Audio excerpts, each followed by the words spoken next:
Dah. Assalamualaikum warahmatullahi wabarakatuh. Alhamdulillah kita masih bisa berkumpul untuk melakukan sesi presentasi pada siang hari ini dalam keadaan sehat walafiat. Yang terhormat Dr. Intan selaku dosen pengampu mata kuliah ilmu penyakit dalam, dan yang saya hormati tim penyaji selaku pihak yang akan mempresentasikan materi pada siang hari ini.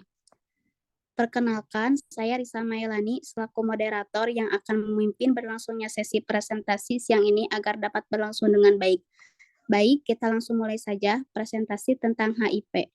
Materi pertama akan disampaikan oleh Fatimah Herawati dengan NPM 6121075. Kepada Fatimah, saya persilahkan. Baik, materi pertama di sini ada estimasi HIV di dunia pada dewasa. Yaitu sejak pertama kali dilaporkan di Indonesia tahun 1987 sampai bulan Maret tahun 2019, kasus HIV AIDS yang telah dilaporkan adalah 461 atau setara dengan 89,7% dari 514 kabupaten atau kota di seluruh Indonesia. Data ini menunjukkan bahwa kasus HIV AIDS cenderung meluas keberadaannya di Indonesia. Jumlah AIDS yang dilaporkan dari tahun 2005 sampai dengan tahun 2019 relatif stabil setiap tahunnya.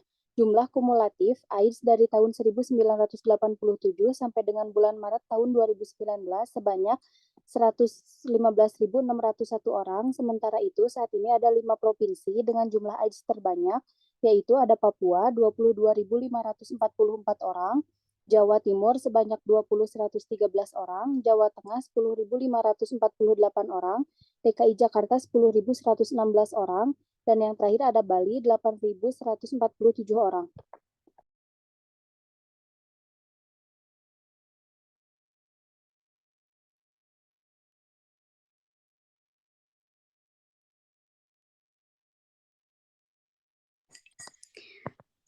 Baik, terima kasih kepada Fatimah Herawati yang telah menyampaikan materinya.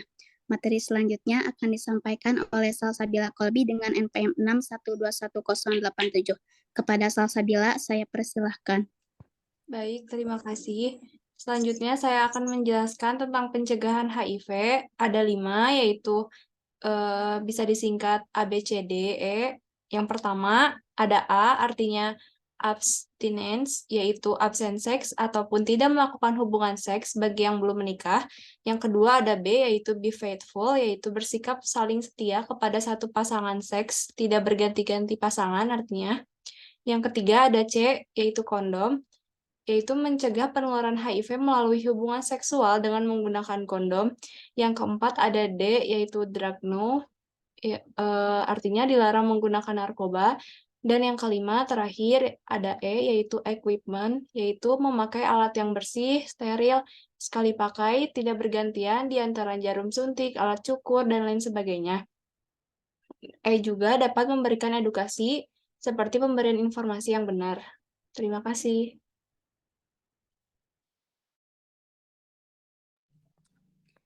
Baik, terima kasih kepada Salsabila yang telah menyampaikan materinya. Materi selanjutnya akan disampaikan oleh Ripa Laila dengan NPM 6121109. Kepada Ripa, saya persilahkan. Baik, terima kasih. Di sini saya akan bacakan tujuan umum penanggulangan HIV dan AIDS.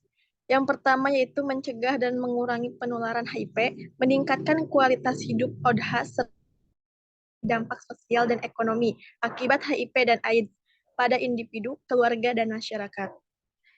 Selanjutnya ada tujuan khusus penanggulangan HIV dan AIDS. Yang pertama yaitu menyediakan dan menyebarluaskan informasi dan menciptakan suasana kondusif untuk mendukung upaya penanggulangan HIV dan AIDS dengan menitikberatkan pencegahan pada subpopulasi berperilaku resiko tinggi dan lingkungannya dengan tetap memperhatikan subpopulasi lainnya. Yang kedua, menyediakan dan meningkatkan mutu pelayanan perawatan, pengobatan, dan dukungan kepada ODH yang terintegrasi dengan upaya pencegahan. Terima kasih. Baik, terima kasih kepada Ripa yang telah menyampaikan materinya. Materi selanjutnya akan disampaikan oleh Tri. Kepada Tri, saya persilahkan. Baik, terima kasih kepada moderator. Di sini ada faktor yang mempengaruhi penularan. Yang pertama itu air susu, cairan ketuban, cairan vagina, cairan sperma, darah. Jadi penularan HIV hanya bisa terjadi jika cairan tubuh yang mengandung virus hidup dalam kadar yang cukup tinggi, masuk ke dalam peredaran darah seseorang melalui kulit atau selaput lendir yang terbuka, misalnya karena lecet yang kecil dan tidak nampakkan sekalipun, lalu ada luka dan tusukan.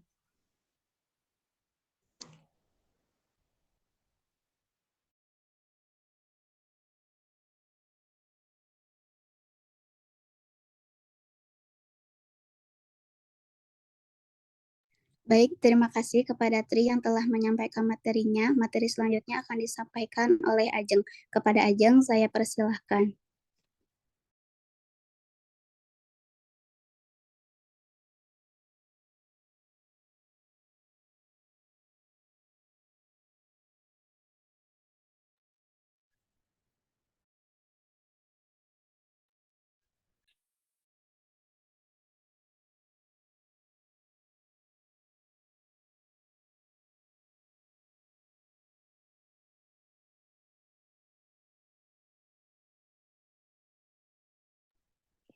Baik, materi selanjutnya akan disampaikan oleh saya, Arif Febriandra Putri, mekanisme penularan.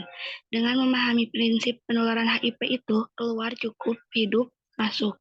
Maka diketahui bahwa penularan HIV dapat terjadi melalui 3 cara. Yang pertama, melewati darah atau jarum suntik yang bergantian. Yang kedua, hubungan seks yang tidak aman.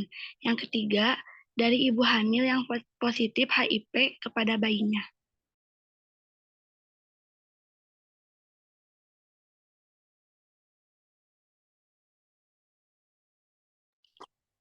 Baik, terima kasih kepada Alipa yang telah menyampaikan materinya. Materi selanjutnya akan disampaikan oleh Ajeng. Kepada Ajeng, saya persilahkan. Baik, materi selanjutnya ada strategi mencegah pemberdayaan HIV. Yang ke-1 ada meningkatkan pemberdayaan masyarakat dalam penanggulangan HIV dan AIDS melalui kerjasama nasional, regional, dan global dalam aspek legal, organisasi, pembiayaan, fasilitas pelayanan kesehatan, dan sumber daya manusia. Yang kedua ada meningkatkan upaya penanggulangan HIV dan AIDS yang merata, terjangkau, bermutu, dan berkeadilan serta berbasis bukti. Dengan mengutamakan pada upaya preventif dan promotif. Yang ketiga ada pengobatan pemeriksaan penunjang HIV dan AIDS serta menjamin keamanan, kemanfaatan, dan mutu sediaan obat dan bahan atau alat yang diperlukan dalam penanganan HIV dan AIDS.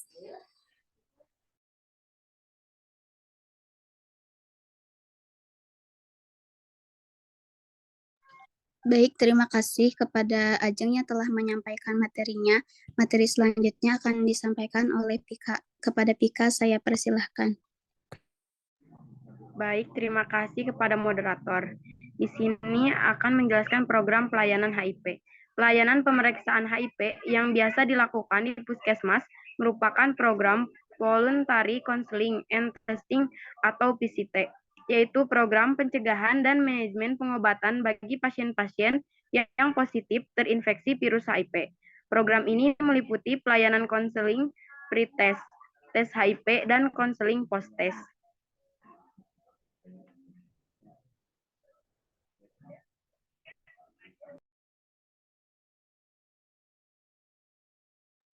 Baik, terima kasih kepada Pika yang telah menyampaikan materinya. Materi yang terakhir akan disampaikan oleh saya sendiri. 5 inti intervensi HIV. Penderita HIV semakin meningkat. Di dunia ada sekitar 35 juta orang dengan HIV dengan jumlah kematian akibat AIDS sebanyak 1,5 juta. HIV atau human immunodeficiency adalah virus yang menyerang sel darah putih yang menyebabkan penurunan antibodi. Sedangkan AIDS atau acquired immune deficiency syndrome merupakan gejala penyakit yang timbul akibat penurunan antibodi akibat HIV.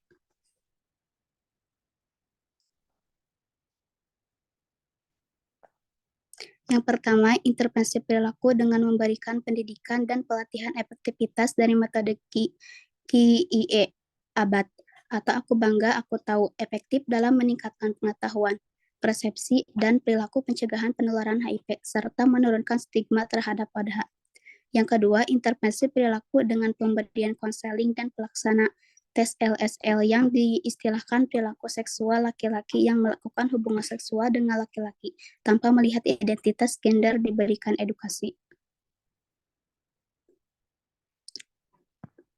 Yang ketiga, intervensi perilaku dengan media massa atau sosial media. Pencegahan HIV dapat dilakukan dengan intervensi e-health, yaitu intervensi berbasis komputer dan internet yang dirancang secara individual untuk pengambilan keputusan secara virtual dan media sosial yang digunakan sebagai wadah untuk mempromosikan seks yang aman dan tes HIV. Yang keempat, intervensi perilaku melalui dukungan psikososial, intervensi, brief psychoeducation melalui fase orientasi, fase kerja, dan fase terminasi, memiliki efek positif dalam mengurangi stigma terkait HIV atau AIDS. Yang kelima, instrumen efikasi diri terhadap pencegahan perilaku beresiko HIV, memiliki keandalan dan validitas yang baik secara dapat mengukur skala efikasi dari pencegahan perilaku beresiko HIV, terutama pada kalangan generasi muda, dengan rentang usia yaitu 18 hingga 25 tahun atau usia kalangan mahasiswa.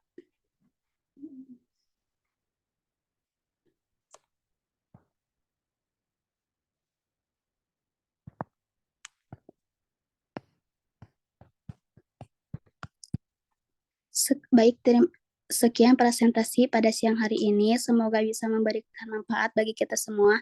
Apabila ada perkataan yang kurang berkenan dari saya selama menjadi moderator, saya mohon maaf. Terima kasih. Wassalamualaikum warahmatullahi wabarakatuh.